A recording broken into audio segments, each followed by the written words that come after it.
Welcome to African Knowledge. My name is Clash Sharati. Tonight we'll be talking about youth issues. We're going to look into the issues and challenges that affect young African Australians in general and South Sudanese in particular. Not just the challenge, we'll also talk about the successes.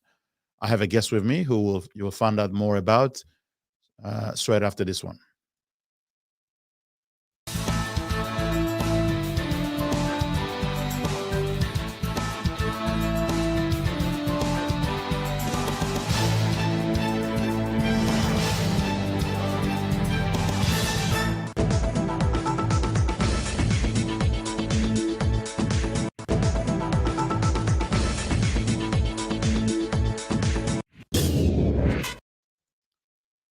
Thank you very much. We want to say thank you for those who are watching African Knowledge Show and those who are communicating with us, sharing their feedback and encouraging us in the delivery of this show. We encourage those who have something to share with the community to contact us so they can feature on the platform.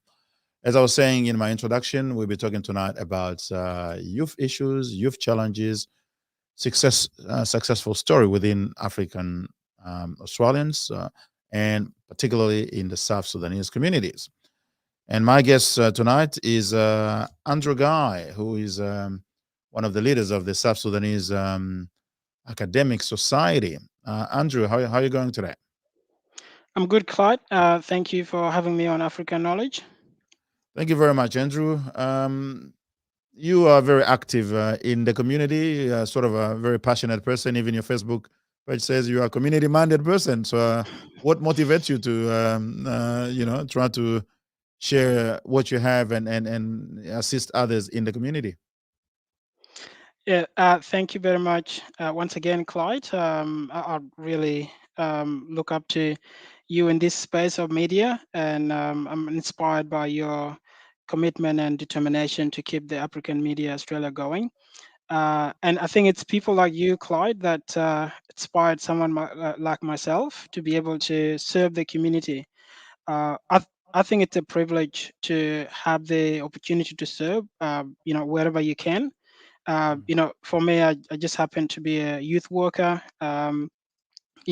community support worker, all that you name it. And I just like to use that opportunity to help wherever I can. Don't have all the answers, but I can always try my best and contribute together with other people who are serving the community. I think it's something that is also, part of, my family life as well. Dad back home used to serve the community in business, and also he went back home and he was one of the leaders in the village. So that was someone I also look up to, and now I have the opportunity to do my turn as well. Okay, that's very good. Before we talk more about what you do, let's talk about you. Give us a bit of a story about yourself. We know you are from a South Sudanese background. How did you come to Australia? A little bit about you. Yep. So I am a South Sudanese Australian, and I'm also very proud to be, to be a dual citizen of Australia and also the South Sudanese as well, and also the African community here in Mm. Victoria and also in Australia. So I came to Australia in 2006. So I came as a refugee, and like many of us. So I've been here now for 15 years, and I think it's been a journey. It was a journey to come to Australia, and also being in Australia itself has been a journey as well. So I came here with my brothers and a couple of my sisters, and lots of cousins. So it's and one of the things that I am very thankful of is that I've been able to come across people who have been very supportive, whether to do with studies, or in my employment, or whether in my career development, wherever you can think of. I have been able to come across people who have been very supportive, and I think that what made me who I am today. And haven't reached where I want to reach, but I can see there are people around me that will help me to get there. And yeah. Okay. Well, that is very good. Now you work in the youth space. Um, let me ask you: when you look at everything that is happening in relation to the youth, more broadly within the African Australian community, as well as in your own South Sudanese community, what do you see? Mhm. Yeah, I started off my career working with young people. So I work in residential care. I work in different capacities. I've also worked with you know unaccompanied minors as well. When we had a lot of unaccompanied children coming from Afghanistan and other part of the Middle East. So I also work with young people as well in that capacity. However, at the moment I'm doing another in another role where I'm working in a family violence program. But when you think about the issue of the young people, may not call it an issue, but when you look at all the all the thing being said about young people, I think being a young person is it's a it's a very interesting position to be in life. and Mm, and I think a lot of us don't look back to remember how life was when they were 16, 17, 18. mm, So there may be few young people who are getting into trouble every now and then. But that does not represent the majority of young people, whether mainstream or African or South Sudanese young people. A lot of young people I know and I have also worked with are very determined. They're just looking into the future. They're dreaming. They want to go to school. They want to apply for jobs. They just want to make a living for themselves. And I think we overlook that that mm, there are so many young people, 99 point something, that are just not care about getting into things that are not helping their future. mm. And we have a lot of good stories from our our programs and also other programs that we partner with as well. Absolutely. I suppose what you're saying is it's so easy to sort of pay attention to the negative stories about young people, Mm, those who are involved in antisocial behaviors of some sort, and which represent a very tiny minority of the overall, group of the young people who are doing quite well and are contributing to the community. That's also partly being fueled by some negative reporting in the media when young people do some stupid things in the street. The media is always there, but they're not there when they are celebrating graduation and all that sort of thing, isn't it? well, that's exactly right. And when you talk about this small percentage, we know that here in Victoria, it's about 1%. It's about 1% of the South Sudanese youth that are in prison. Okay, Mm, that 1% is too high. Okay, mm, but if you want to, but if you look at it from a from a data perspective, mm-hmm, or if you want to look at it as to how many other South Sudanese young people are there in Victoria who are not in prison, who have not been caught up in the justice system. I think that those are the things that we need to be very clear about. That is mm, 1%, and that 1% is too high, and we want to reduce it. But that does not represent many other young people that are just going about their life. mm, No one want any young person. No one want any young person to be in prison because it's not good for their future. But we don't have many choices as a society as to where we can put young people who have got into trouble, and if that can be an opportunity for them to reflect, that can be good for time being. But that's mm, not where young people belong, especially we mm. want the young people to have a future. Absolutely. Now, talking of young people who are in contact with the justice system, whether it's the police and the courts and the prisons, um, what do you think is actually causing that? I know there are a lot of factors that contribute to that. You said yourself that we don't want even that 1% to be there, or we want to reduce that as much as possible. But Mm. what are some of the contributing factors that are leading to that number of young people, especially from the South Sudanese community, but not just being Mm. in contact with the justice system? Well, there are a range of issues, and those issues are not very unique to the South Sudanese community. Those Mm, issues are across the board in the community. They include family breakdown. mm, They they include children, feeling just hopeless about life. Mm, You just, I hear people telling me, why are some of your young people walking with their head down?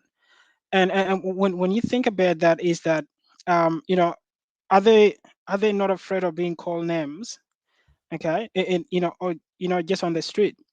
It's also looking at, okay, are there people that are supporting those young people? Okay, one of the things that we know is in our community is that a lot of our people came here as single parents, mhm, and that was due to war. That there would be a lot of fathers have sadly being lost to war back home, and that is not a criticism at all to to single parents, but the challenge of having one person looking after the children without the support or people around, mm, that can sometimes impact on the family dynamics. mhm, And yeah, so there's lack of support. There's also young people feeling as if they don't belong to the society that they live in, you mm, know and that can be if they apply for a job, and they don't get that job, if they are walking on the street and someone calling them gang, or if they are you know just playing footy with friends, and if they play better, well, the next thing is just being racially abused. And mm. you get young people start thinking, do I really belong here? And that's not a position to be in. Okay. Yeah. So, and young people hang out with wrong crowd, and that is also lack of positive environment for those young people to be in. And Mm, that's where the society come in, to have space where young people can go and hang out in a safe place, supervise, have mentors, have support around them, because that's how you grow a young person. No one grow without the support of the people around. And that's why you think of our thinking as a African, that it take a village to raise a child. absolutely. And now we're in a massive city like Melbourne City. You're thinking about it, it has to take a city to raise these young people. So Mm. cannot just place responsibility on the family. There's also a role for us to play as a society around that family as well. I suppose, and that's what some of what you're doing is helping in a sense the way you're bringing young people together, especially those who are succeeding, because there seems to be quite a lot of programs that are directed just to those Mm. who are in the justice system, and not enough for those who are already doing well, so that eventually they can do even better and be able to serve as role models for the other ones, isn't it? Yes, yeah, yes, definitely. I think there's less focus on early intervention, Yeah. and it's early intervention. We don't have to wait until young people commit crime in order to direct resources to them. We Mm, have to support young people from as young as you can support them. mm, There are a lot of programs that support children from 5 years old, and children can grow into that. You're talking about things like boys brigades, you're talking mm, about scouts. you know those programs are there to help children to grow into right path. Okay. And that's where we need to be thinking about supporting these young people. So if someone is running a program, and that program is supporting school kids, if that program is supporting kinder kids, if that program is supporting kids that are already succeeding, we need those young people to keep going, while we then focus on young people that may be struggling to also catch up. But mm, if we only focus on those who are in trouble, and anyone can anyone can get into trouble anytime with life if they don't feel supported. And I think that's why I think our vision as the association is a generation that is empowered, educated, and contributing. Okay. Because absolutely. if someone is not empowered, that's really a worse place to be. When you're feeling empowered, you're then able to think about, okay, what can I study? When you finish studies, you then need to get a job so you can contribute as well. Mm, And that's the cycle of life. absolutely. All right. Before we continue, let me remind those watching: you're watching African Knowledge on Africa Media Australia. And tonight we're talking about youth issues, challenges, and success stories, and looking at more broadly what affects youth in within African Australian community as well as the South Sudanese community in particular. And my guest is Andrew Guy, who works with the youth and who generally is very active in the community. Uh, Andrew, tell us more about the South Sudanese Academic Society. You're one of the founders. What led you to put it all together? Yes, I am, and I've been very privileged to have a group of young people who helped me to get this going. We founded this back in 2014, and the reason Clyde was, like I said, I think I was 19 years old when I came to Australia, Mm, and when I came to Australia at the age of 19, I've only finished a year seven equivalent. Okay, and I went to language school, and at that time I was too old to go to to high school. So I had to just have to work very hard, double working very hard to be able to make my way to uni. And at that time we didn't have a lot of people that were ahead of us that could support us. So when we've gone through this path, and looking back, we just felt, what, we don't want young people coming after us to go through what we went through.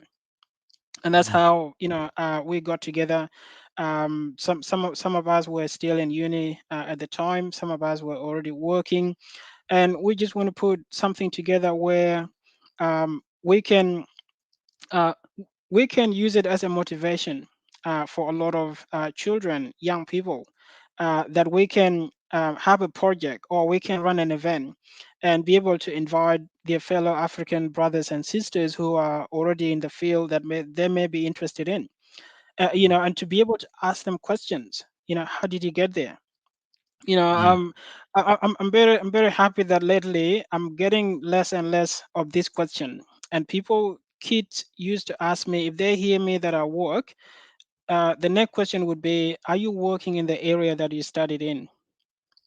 Okay. mm, And that's because we have a lot of people in our community with degrees and masters who can't find the job in the area that they studied in, and they are working in factories. That is mm. a waste of knowledge and skills. And Absolutely. when a young person know an uncle who has that many degrees and not working, you sort of thinking, what's the point of me going to uni? Okay, so and that's something we've been able to change that mindset. There are actually, few of us, there are African Australian, South-Sudanese Australian, who are already in the field that you may be thinking about. So Mm, it's using that as a motivation for children and young people, and to have a support for them whenever they need that. absolutely. And how has that been working since? How long have you guys have been operating for? About a couple of years or so? We've been operating for 6 years now. Okay, that's been a while. Yeah, so it will be 7 years in November. And I Um, understand you kind of really want to project that sort of image where you've got more successful young South Sudanese, sort of, you know, helping those who need assistance and who need mm. some sort of role model. So that do you also do mentoring? Tell us some about some of the activities that you um, do. yeah, I think that some of the activities that are targeted at young people are, before COVID-19, we used to run what we call university open day excursions, and that Hmm. used to happen during the university open days.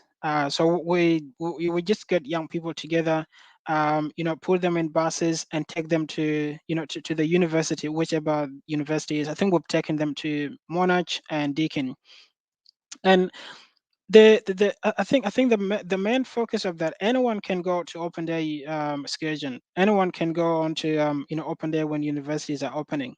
But what Mm, happened is there is really no attention to what's happening in the open day. Is busy, a lot of in things that happening and environment. all that.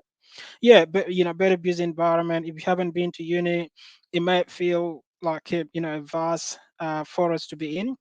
Mm, So we used to take the young people with volunteers. So before we take them, we ask them what they want to study or what they would like to study when they get to uni.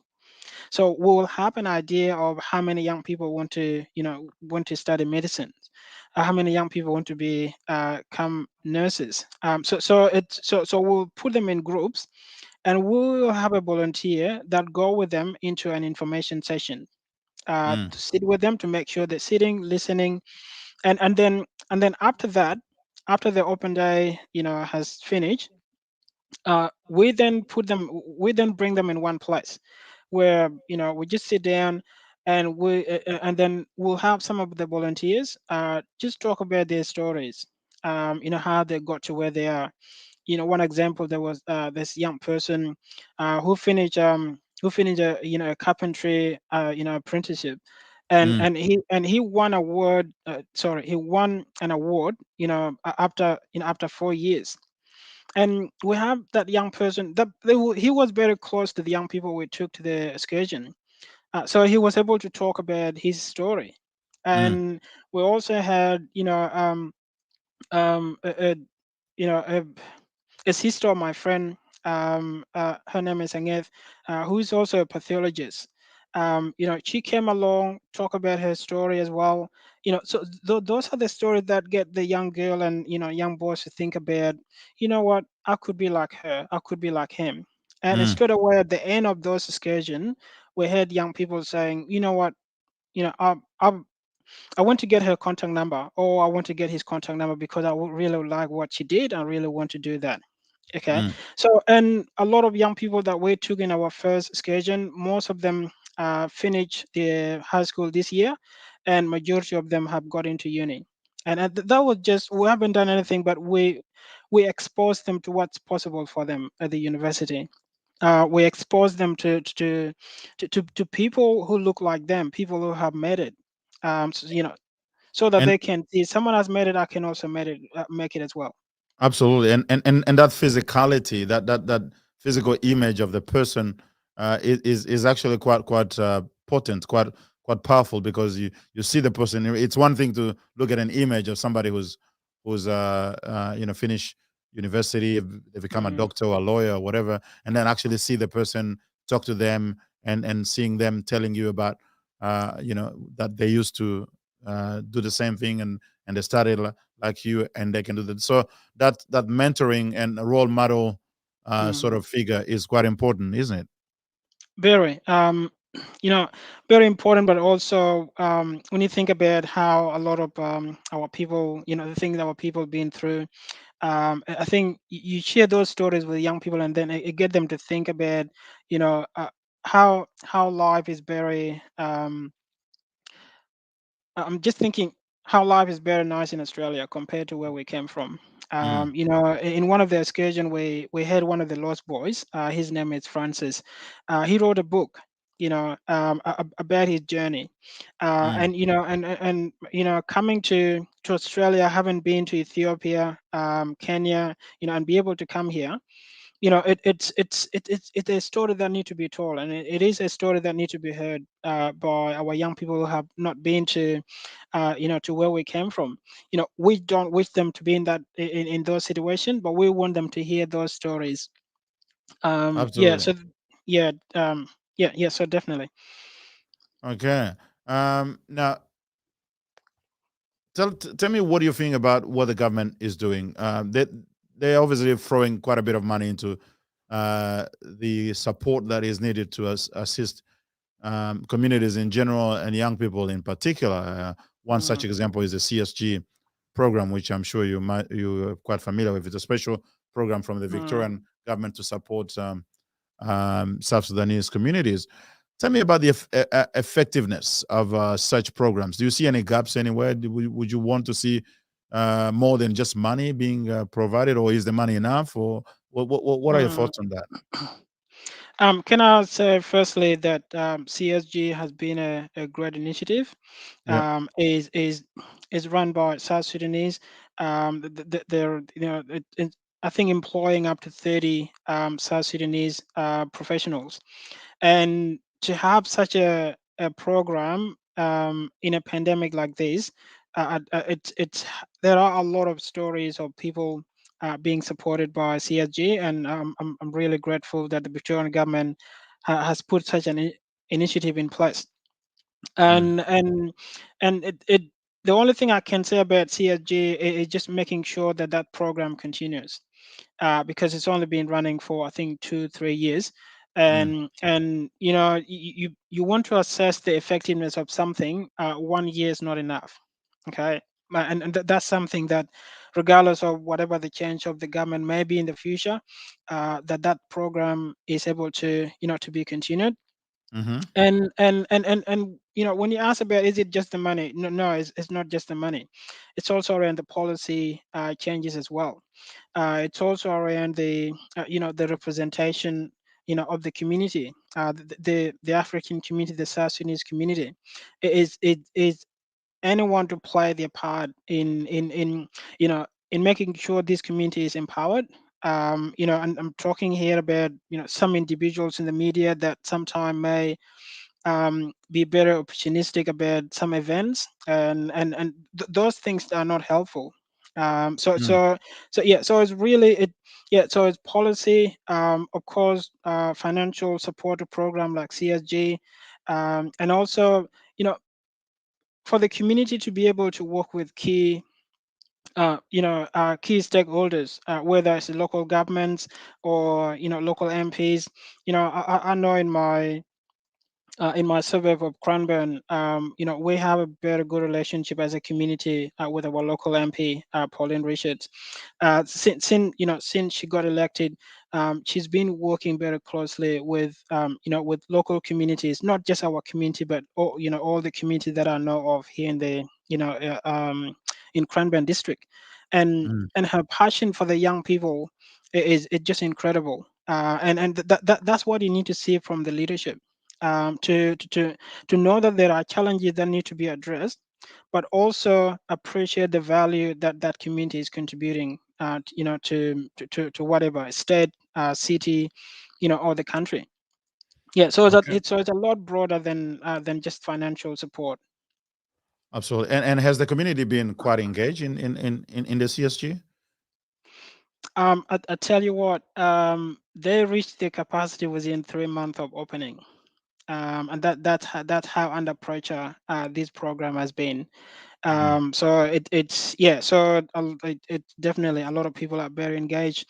I think the other thing that is also a credit and also a strength to CSG is that the people that work there speak the languages that are spoken in the community. Mm. Someone can just walk in there and speak Dinka with one of the staff. Someone can walk in there and speak Arabic. And someone can walk in there speak so many other languages from within the community. And I think that bridge the gap between the community, and the service. And Mm. that's one of the things that people may not know, is that where we came from, there are no support services. So to be able to walk into a support service, it's a big step. And to be able to walk into a support service and someone speaking your language, it's very welcoming. And it's also, that they're going to understand what you're going through, and they will understand how to support you. And CSG, cannot do everything. There may be other specialist need, and Mm-hmm. and and I also know that they've been referring to other other services that may not be within their capacity. But it's there as a contact point, as a point of contact where people can go, and if they can't provide that support, they have been able to refer people on to other specialist support services. Yeah, so it's been very utilized. All right. And the other thing that you guys do is, I suppose, in sort of that mentoring thing. I see some of the conversation you hold online with professionals and all that sort of thing. Tell us a bit more what you've been doing there, and why you think that is important. Um, that Yeah, I said at the start that you are, Clyde, you are a role model in this space of media. We never used to do live streaming or any of the media stuff, but it started in May 2020, and that was because it was that was just the start of the pandemic, when we start Mm. having the lockdowns and all that.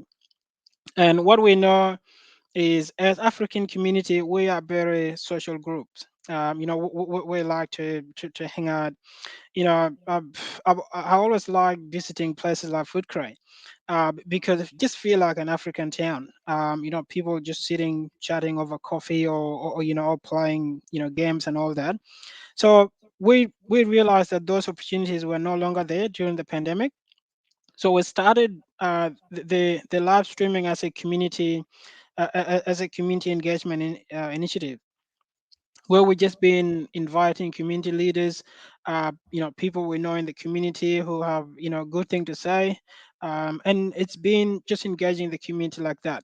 And then we then also include the information session on COVID-19 Mm. to make sure people are well informed, and also to make sure people have, a clear, accurate information, when they are in need of, that information, because information save lives during a pandemic. And that's one Absolutely. of the things we've been able to do. We also included what we call what do you do for work. So what do you do for work? It's also really targeting what I talked about earlier, where our young people were not aware as to how many South Sudanese may be engineers, or doctors. And I remember we had a forum for South Sudanese Australian doctors, and it was interesting how many people did not know that there are actually South Sudanese Australian doctors. And these are I now know some doctors who have been practicing in Australia for more than 20 years. And Mm. a lot of people were saying, "Oh, are there South Sudanese Australian doctors?" So it's really also to highlight that, Mm. and also, you just had a photo there for engineers. Engineers, yeah. Um, yeah, so that was another sellout event as well, to be able to put that out there. There are actually engineers. If a Mm. young person want to be an engineer, they know who to call. We know who we can connect them with. Yeah, Absolutely. so really just to engage the community online and to have a bit of connectedness, wherever possible, really. Sure, and I understand that. Obviously, role modeling is very important. But as you mentioned, family dislocations have caused quite a bit of issue in many communities, not just the South Sudanese communities. Which means that there are children who grow up in families where they can't really see a role model as Mm, such, and it's important to provide them with role models, especially in many families where you only have single mothers who don't, and the children grow up without a father figure, and then usually they disconnect from their mom, and it becomes a big issue to uh, you know put these children back on track for progress in their lives. So that's really good. When you look at, I mean, do you feel, have you been engaging quite well with the professionals coming to your platform, or is it sometimes difficult because we have some, we've seen in the past sometimes many of the African professionals, they're quite sort of comfortable in their own cocoon, and they don't want to engage with all these things, that because they think there's too much trouble in the community and all that sort of thing. What has been yeah. your experience of that? Yeah, that's a very good point, Clyde, and that's something we also need to role model as well. That we are from this community. Before we became Australian, we are South Sudanese, we are African, and if there's something we can contribute, it's what we've learned, and to be able to share that back. I Mm, think there may be things that discourage people from doing that, and one of my colleagues from the association, Dr. Lake Makwe, who is one of the co-founders as well. When the pandemic started, he wasn't very comfortable to talk about, you know the pandemic, what people need to know about the vaccine, what people need to know about the actual, about the actual virus, and there are things that discourage him to get to that point. And we were able to talk to him. This is a need, and this is something that and people want to hear from you, and this is the time they want to hear from you. And he he started, and now he can see how the community is responding. A lot of people are very appreciative of of his knowledge. A lot of people are very appreciative of his expertise. This is the time for our doctors to give back to their community, and they have been giving back big time. Being a doctor is you work for long hours. It's a hard job, but Mm. none of them have said no to us, Clyde, and that's something that I really want to acknowledge them. The health professional, doctors, everyone with us have been able to make time to come to the show. And that's the same thing across the board as well. Mm. Those engineers you've seen before, we had people from across the sector, and a lot of them have been able to come on the show. And so that fear is changing.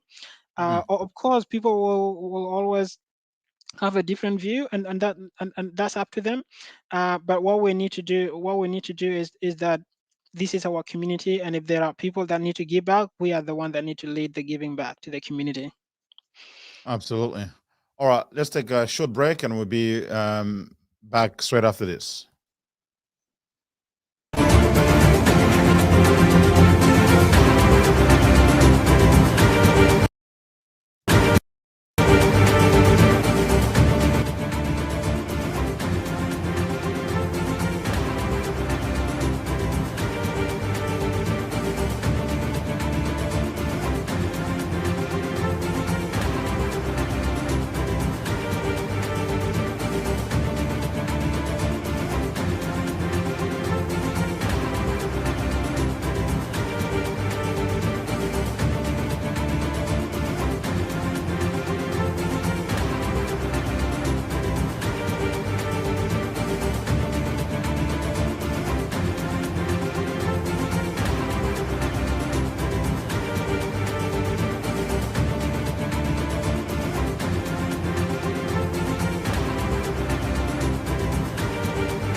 Welcome back. And for those who just joined us, we on African Knowledge here at African Media Australia, and we're talking to Andrew Guy, who is one of the co-founders of South-Sudanese Academic Society.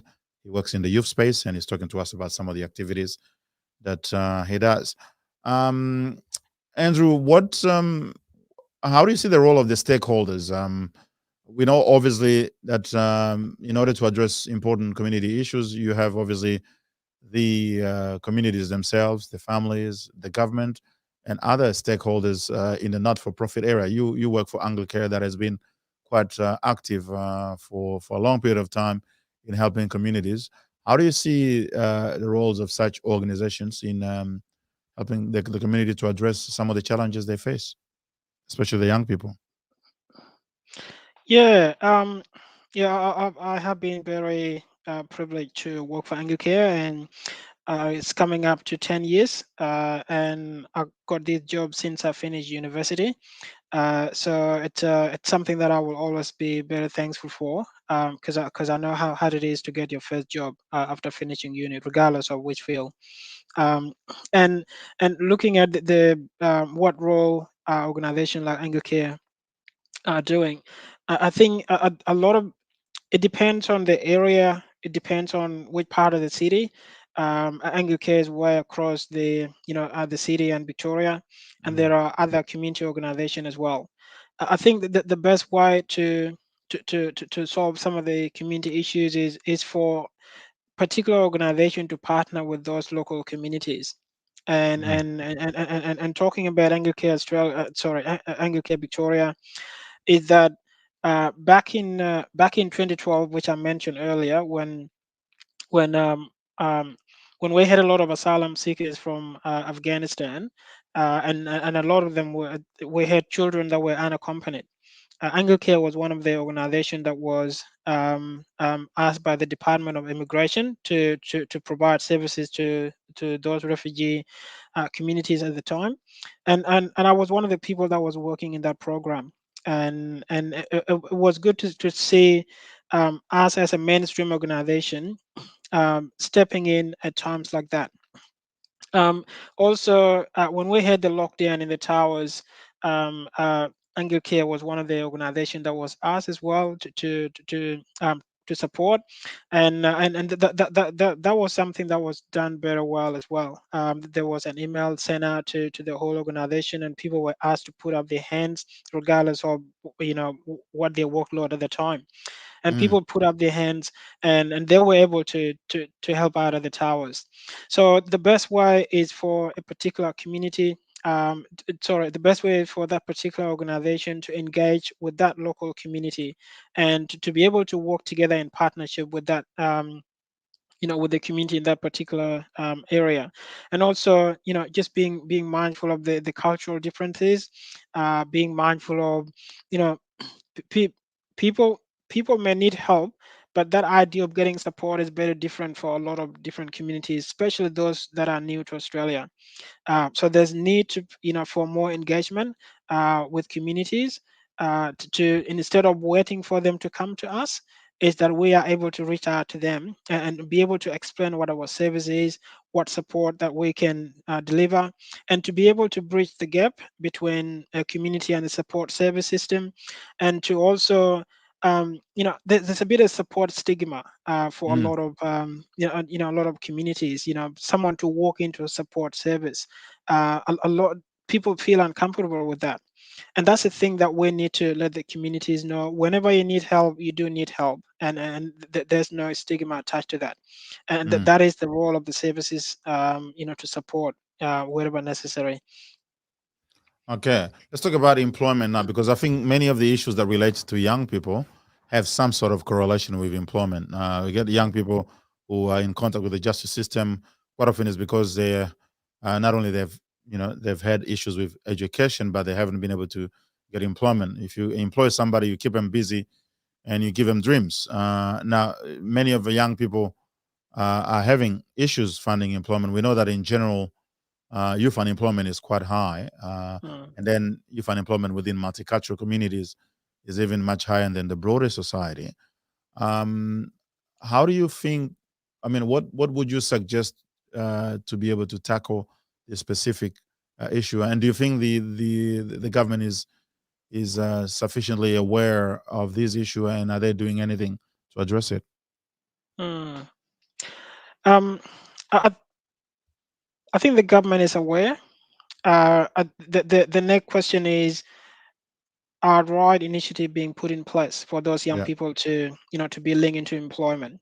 Mm, And I think, Claude, we are in the middle of the pandemic, and if there is a cohort of people that being hit hard by the pandemic, is young people, and mm. and that is because a lot of young people work part time, a lot of young people Casual. work casual roles, Mm, and those positions were the first to go, mm, when the pandemic arrived. So it's going to be very, there are difficult times ahead, where we can help these young people to get back into the jobs that they were in. Some of them may not go back, and and that's where the government, has to work with the community, with community-led organizations, like CSG, like other community-led organization, to be able to actually get a sense of what the challenges are, what the mm, barriers are, and also what is the pathways, for those young people to be linked into employment. you know mm, and that may start with, things like having volunteering opportunities where young people can volunteer. I mentioned earlier how I got my job straight into, straight out of uni, and that mm, was because while I was studying, I was also volunteering through art. And I think that's the message to the young people as well, that mm, whether you're in high school or you're in university, don't wait for your certificate, until you finish to get a job. Get a better opportunity to volunteer. When I was at uni, I was on leadership groups. I was just helping out every open day during my uni. I was helping out. I was also volunteering in my local government youth group, And Mhm. those things, you may think they're just volunteering, but they look great on your resume, especially if you are just finishing uni. And I think this is something that need to be addressed from not just the government, but also the young people themselves, Absolutely. to be thinking, how can I build my network as well? Because that's another important thing. And you can build a network by volunteering in your local, within your local government, in your school, by being part of a sporting club. It could be a church. So build your network, volunteer, be out there, be ready for any opportunity, but also for the government to create those pathways, and also support the agencies that are helping young people to be able to be linked into employment opportunities. Absolutely. And you mentioned the word network in there, which is very important. Young people need to know that in this country, I mean, almost in every country, but even more so in this country, that it's not just about what you know, it's who you know. Mm, And many of the employment opportunities are actually made available through networks and before they are even advertised. And often when mm, they advertise, most of those jobs are already gone. They just have to they just have to fulfill some administrative requirement to publicize the roles, but they already have people for that. So it's important to network so that, and you're not just volunteering, you're building a capital, social capital it is called, of mm, people who can help mm, you, who people who can connect you to other opportunities. The more people you know who can help you, the more chances you have of success in life, in every mm, aspect, whether it's work or business or anything else. So that's very important. But one of the issues is that obviously there are people like us and professionals and many others who are quite active and who know these things, but it's not always easy to engage with young people. Some of them, mm, there's kind of a bit of a divide between the older generation and the younger one. Do you experience that as well? And if so, what do you think would be some of the ways to fill the gaps? I certainly do experience that, and you know, we can never, you know, we can never make a mistake of thinking that how we were brought up in Africa is the same way we're going to bring up our children here. Mm, This is a different environment, and it's a different environment that we have to, to just get our head around how can we bring the young people up here in Australia to become decent human beings.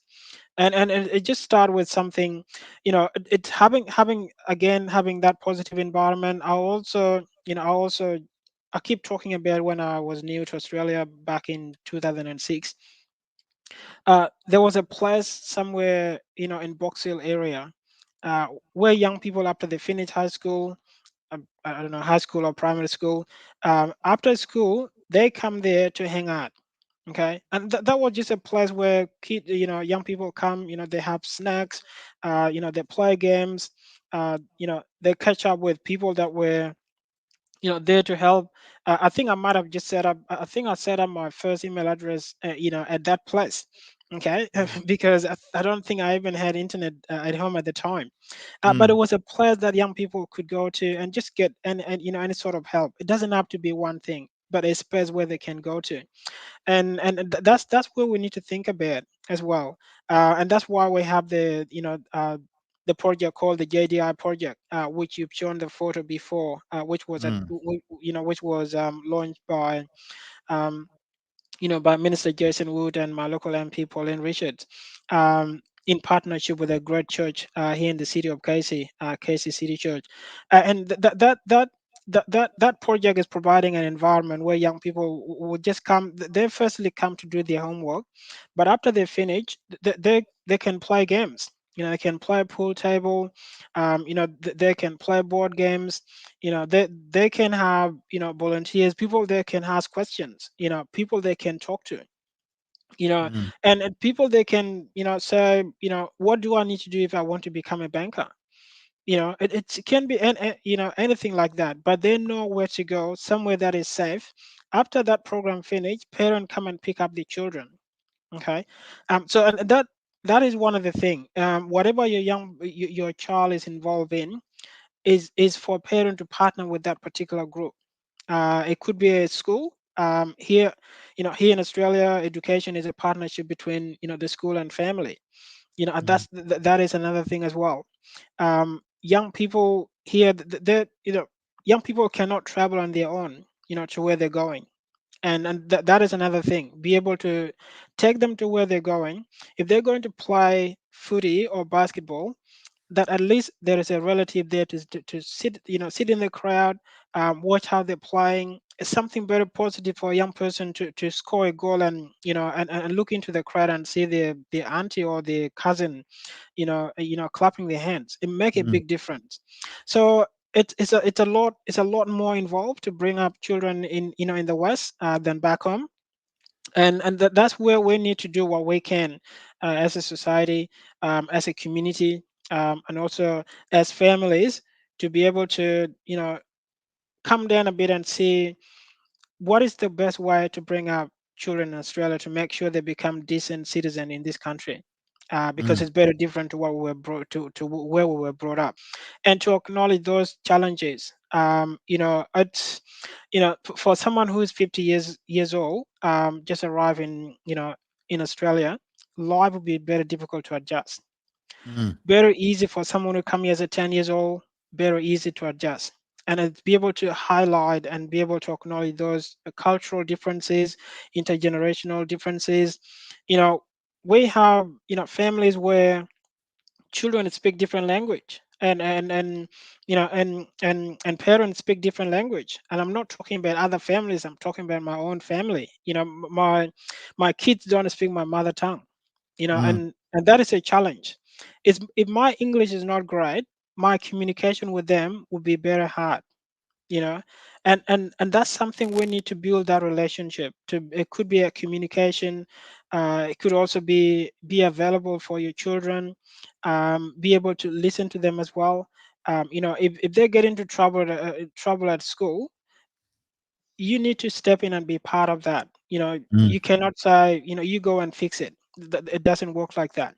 And that come with accepting our young people as they are, and be able to help them with whatever issue they've got into, and anyone have a chance to become the person we want them to be.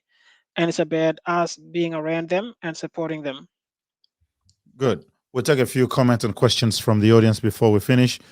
I've got John who says, uh,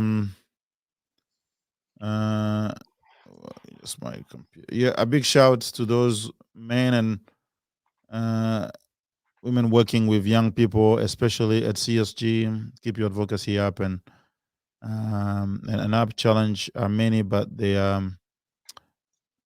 able. And then he says, Guy, we know that culture awareness among workers plays a big role in the uptake of services. Is this an issue with African youth and maybe South Sudanese youth in particular?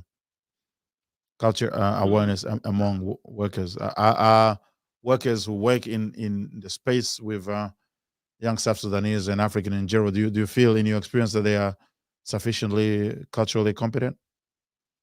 Mm. I think that there is more work to be done, in that area, to be able to skill up the workforce, especially Mm-hmm. those that are working directly with young people of African background, and to be able to know how to engage with them, Mm, because and also a lot of young people, in Australia, especially African Australian young people, they are more Australian than we are. Okay.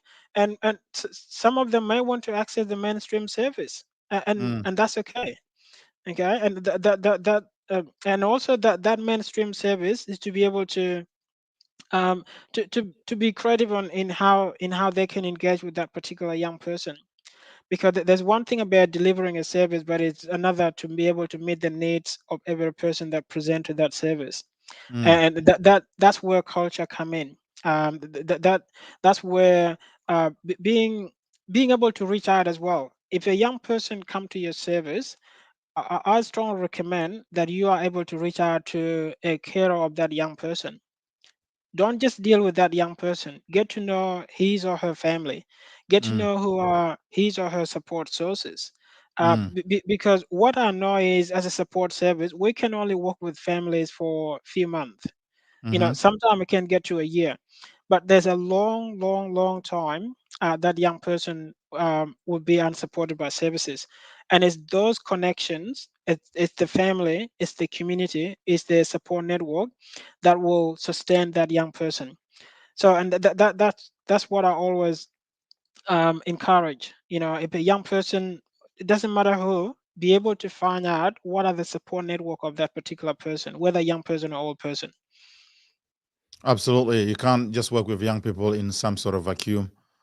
They live in a society, and it's important to know what's their support structure and how you can harness that to support them better.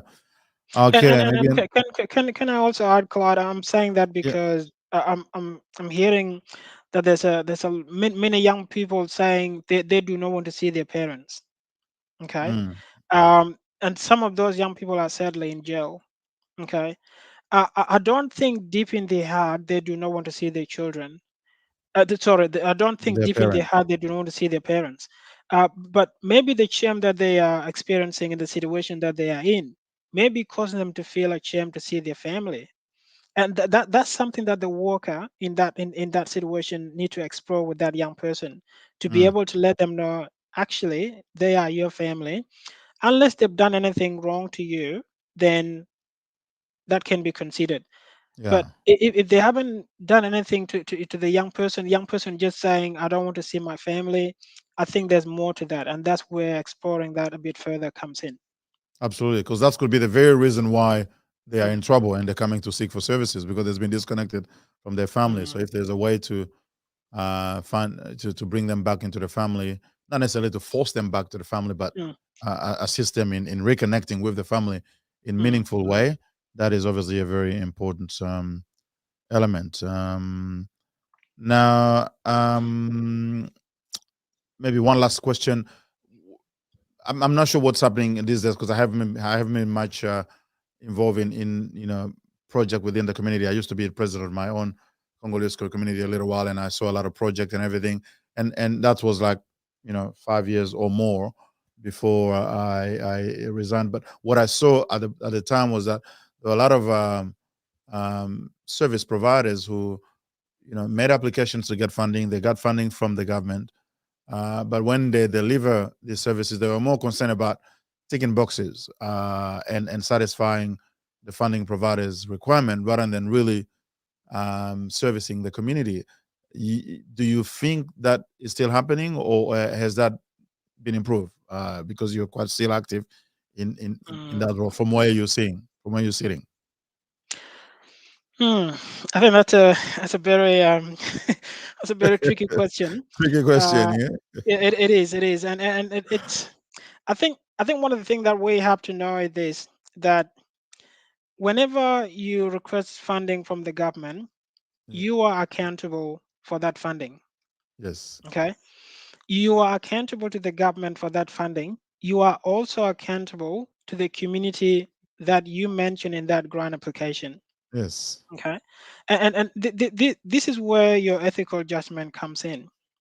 Okay, so if there are organizations out there or people out there that may want to take money and not actually reach out to the community that you know they claim the money for, I'm sure they will be answerable to the government. And what I know is, Clyde, organization and people with those intents don't last.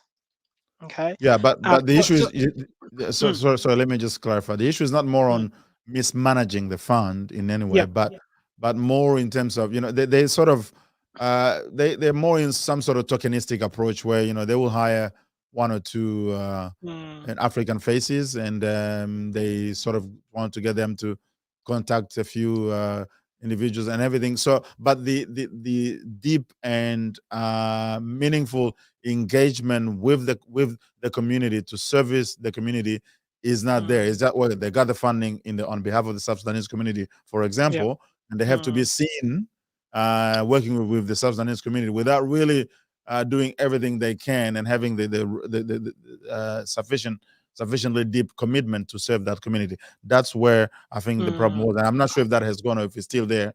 But in my mm. time, I noticed that. So I don't know if you have also had that sort of experience as well.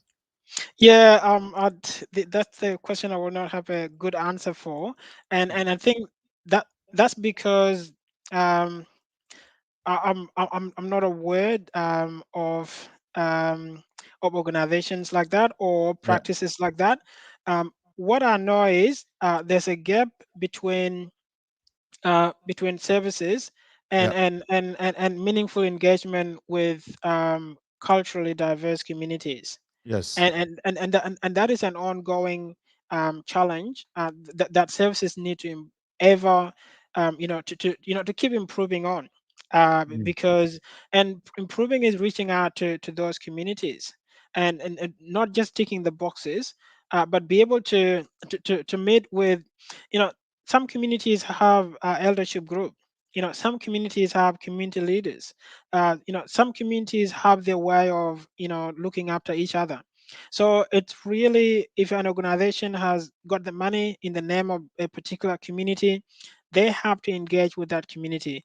They have to be transparent with that community, and that is this is the money that we got. This is what we are going to spend this money on, and what the money will be spent on, Clyde, should not be up to the organization. It should be up to the community.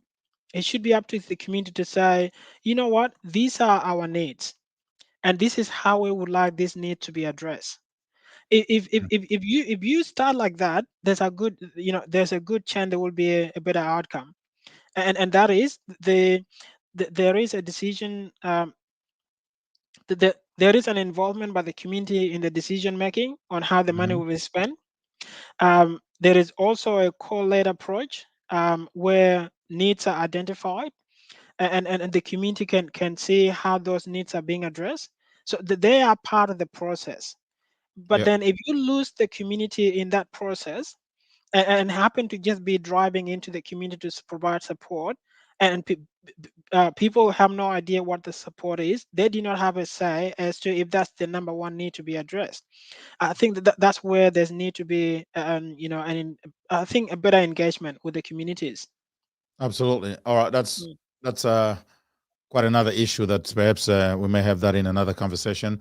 We would like to have a frequent conversation with you. In fact, we want to have a section in a segment in this show where we talked about communities, and South-Sudanese community being one of the largest African Australian community.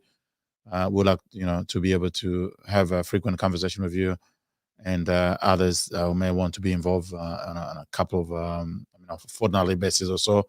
And we thank you for making yourself available to assist in that process. So we want to say thank you, Andrew, for your time to African Knowledge tonight.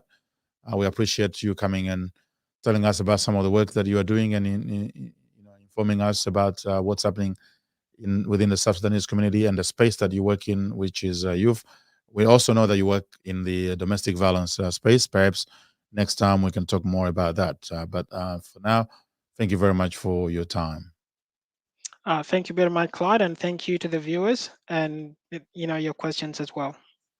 All right. Those watching, thank you for your time. We encourage you, as usual, to share the video, to subscribe to our YouTube channel for updated content that we publish. And if you have something that you want to share with the community, contact us and we may be able to give you an opportunity to do that. It's all about sharing knowledge, wisdom, insight, expertise, all to empower the community. Until next time, stay blessed and stay safe. Bye bye.